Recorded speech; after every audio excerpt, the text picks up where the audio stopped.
back, Tech. In this video, I'm going to go do a teardown of this Bug Zapper Racket.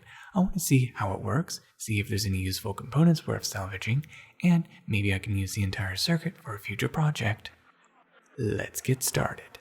First, what I'm going to do is flip it over, open up the battery compartment, and remove all of the screws. Basically, see a screw, take a screw, see a screw, take a screw.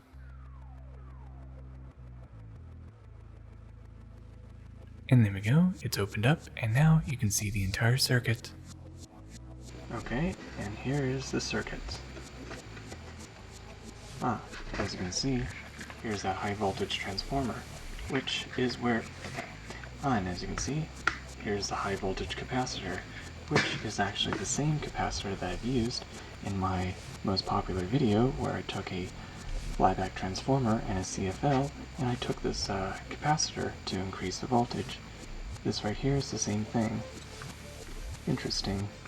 As you can see, this is a very simple circuit. Voltage input enters here,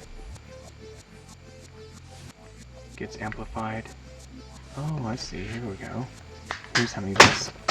Here we go. Here's how many volts this has. As you can see, this brings it up to 2,750 volts. Wow, that's pretty high voltage for a little circuit like this. How interesting. You know what I'm going to do? Is I think I'm going to go and probably, I don't know, I might keep it like this.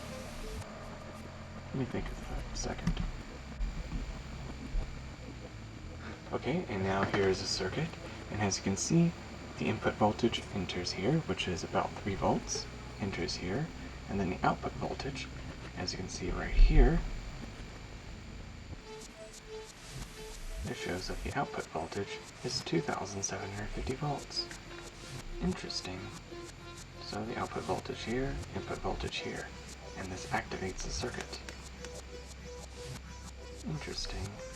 Okay, so now what I'm going to do is I'm going to go and simply go over here and cut the circuit out. I think what I might do is just simply,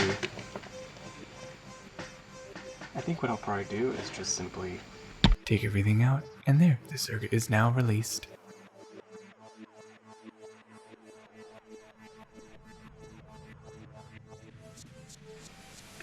Okay, so now the most likely thing that I'm going to do with this is I'm going to keep these parts together and keep everything closed together so that way everything stays together undamaged, and I'm going to put it in a safe location.